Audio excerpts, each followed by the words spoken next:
Good afternoon, ladies and gentlemen. And I'm sure whatever time you've had lunch and how much you've had to eat, this is going to keep you awake. We were having a small chat while we were having lunch, and Nissan mentions, he asked me a question, is your wife still married? And that set us on a ball of a conversation about loyalty. We also realized that marriage is possibly the largest retail industry in India, whichever way you look it from. So what we decided was, since I guess if the stage was longer, we'd have more panelists, but since we're just 9 of us, we're going to try and take a dig at a few thoughts that we had while we were having lunch. And the way we structured this or unstructured this is that there'll be a few thoughts from me, there'll be a few thoughts from panelists, and we'd love to invite some thoughts from the audience. So at the end of half an hour, 40 minutes, we at least take back something from the panel discussion here. Now, I'm sure we all know the topic. I won't take time introducing the panelists because they're all there on that white piece of paper you may or may not hold in your hands. As far as loyalty is concerned, there's a gentleman by the name of Will Roche who said, is loyalty akin to being faithful? Because if you really need loyalty, go buy yourself a dog. And that's what I'm going to open this with. And I'm going to ask Prakash to give us his thoughts on this part of loyalty. Yeah, thank you. Look, I mean, if that were to be true, then I suppose many of us retailers would have opened kennels, right, and had lots of dogs around. But on a more serious plane, I see loyalty simply as two aspects. There's an emotional aspect to things, and there is a rational aspect. The emotional aspect is really what I think many of us would ideally like to connect our consumers and our customers with. However, I think it's increasingly rationality which has to buttress that emotional connect, if indeed you want to be loyal. You ask me, I left Coca-Cola 15 years ago, but I still say you cut my veins, you'll get Coca-Cola first and blood later. Now that was from an employee perspective. There are people who are like that because they work in businesses, organizations, and products and services which deliver a combination of the rationality and the emotional connect at a level where you are often willing to let just that little bit more away, even if that is slightly substandard on occasion only. However, in today's world, I don't know, the D word seems to be threatening all of that. How much of discount is discount and how much of it is complete mayhem? I think a lot of my colleagues here will have views on it, and I'll leave it at that. So for me, emotional and rational, a combination with a good product and service, and I truly believe that you can have loyalty. Whether you have a loyalty program or not is secondary. I'd like to get Nissan in here. Nissan, how would you define loyalty? Because I'll come back to you, Prakash, on a blind test for both Pepsi and Coke that happened, which described loyalty to a certain extent, or to a rather large extent. But Nissan, is loyalty definable? Is it indescribable? Or can you put some description to loyalty at a behavioral point? Well, I think it's about the perspective. It's about changing the dynamic. It's not about a customer being loyal to me. I run a brand, it's Crocs, right? It's not about a customer being loyal to me. It's not about a retailer being loyal to me. It's about me being loyal to my customer that wants comfort, quality, innovation, fun, color. My retailer that wants discount protection, that wants to have exclusives, that wants to have a presentation and assortment. If a brand looks at it from the reverse side, then it's describable. If I expect it from somebody else, then it's undescribable because it's in their hands. So I think loyalty, if you take it into your own hands and be loyal to your customer, to your stakeholders, I think you can build that loyalty. Anurag, I'd like to get you in here. I think ultimately, from loyalty, we are all looking at building the stickiness, building the customer lifetime value, and really driving that customer lifetime value. So I think it is a lot about saying that what will drive it for this customer. What is the way that I can earn his loyalty? And that to me, I mean, from a description standpoint, one of the recent piece of research that we did, both across India and globally, to looking at what loyalty describes for people. And globally, there was a lot more traction towards saying people want to feel part of a privileged club. They become part of retail store loyalty programs or hospitality or many others to sort of get access to member-only areas, member-only events, feel part of a more exclusive club.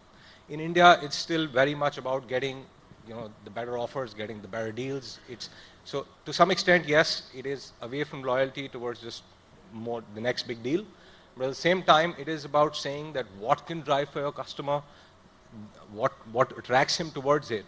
And a lot of this has to be mined by the company. So I mean, today analytics has moved to a fairly sort of evolved place, and there is enough and more data available with retailers to really drive this loyalty, to understand.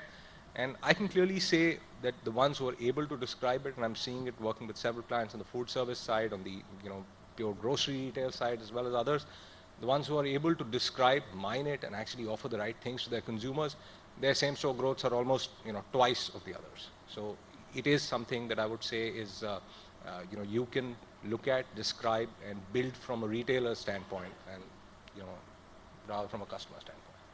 So what I hear, and I have a question for Subhash out here who runs Sangeeta Mobiles down south, is that if you have a great product or a service, do you really need a loyalty program? Because at the end of the day, I am loyal, if at all that connotation or term exists, to a particular product, brand or service. What has a loyalty program got to do with what the product or service is offering me? So if I'm really loyal, why do I even need a loyalty program? Well, Sangeeta started off from gramophones, and we are in the business of cell phones now for the last 4 decades. And we believe we have a loyal customer base, having been around for the last 4 decades. But having said that, yes, customers today, there's a huge change in the way the customer's behavior used to be a couple of years ago versus what is happening today. With the lots of various opportunities for him, and end of the day, discount is what matters. So what we have come up as an organization is that we never believe in discounting. So what we have done is, I can tell it from our own business point of view. We have mobile is a category where there is a price drop happening every other day. So we said 30 days price protection guaranteed. That is, it is not that the customer gets to know that there is a price drop and comes and claims it, but we chase him until he comes and takes his price drop. So we launched this just about 3 months ago, and in the last 3 months, we have given away close to 28 lakh rupees. So I believe, I have made the customer loyal to Sangeeta for life. Without a loyalty program? Yes. And Sharath, you were giving us a... And just, taking off from the success that we have had, and from a huge number of customers who have benefited from this month, that is about 10 days ago, we have further added to it by saying, price drops or you drop. That is, even if the customer drops the phone, it is taken care of absolutely, without any cost. Of course, this is only for 30 days. This is not for eternity. So, and I believe that the customer will... So you believe your service and the product that you're selling, the quality defines your loyalty, not a program. Sharath, you also had the same kind of thoughts, but somewhere down the line you changed those thoughts. Okay, so if you could just tell us what happened. Okay, so I want to share a very small example. On first day of my job, about a couple of decades back, my trainer told me, I was in retail business, so my trainer told me that today you are converted. And I asked, what do you mean by that? He said that retail is your religion from today. So I said, it's fine. And he said that customer is your God. Sounds nice.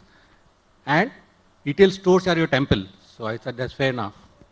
And next day, another trainer came and he talked about loyalty program. And he was talking about how a customer should be loyal to us. And I had a question. If customer is my God, who should be loyal to whom? Is the customer supposed to be loyal to me, or I am supposed to be loyal to customer? So this is where I started from, and about 2 decades, I never believed in any of the loyalty programs. But as soon as I started running my company and I realized that I'm in a kids business, in my business, the customer life cycle is pretty long. So from 0 to 12 years, the customer need to change, and the customer need to change pretty frequently. And you need to track the customers. I personally spent about a month to identify the kind of loyalty program I look for. But at that point of time, I never looked for a loyalty program which talks about a discounting or anything else. For me, the idea was to capture a customer information so that I can communicate with customers more effectively. So I know that the customer has grown up now. The child who was 5 years old now is 6 years old and maybe needs a change. So I need to communicate with them. So to my mind, the loyalty program in the traditional context of creating a differentiated citizen of a particular company is done away with. I think it doesn't exist anymore because customer far too many choices. Actually, it has a negative connotation as well. So if you are not a loyal customer, that means you are not a welcome customer, which is again against the retail principles and ethics. So the way I look at loyalty today is very simple. I think you want to create a database of the customers whom you want to communicate effectively. The market is extremely competitive. The communication channels are far too many. The money is limited. So how do you want to communicate with whom? I think that's what the loyalty program is all about today. You don't expect only because you communicate with customer will come back to you. Because there are enough or more people talking to him. So I will take Nissan's cue. You have to trust about your brand. You have to work on your brand. You have to talk about the offerings and the servicing what you do. And that's what the loyalty is all about. Yeah, so we have Subhash who doesn't believe in loyalty programs. We have Sharad who's a convert. And Deepak who believes loyalty doesn't exist, so you need loyalty programs to create loyalty.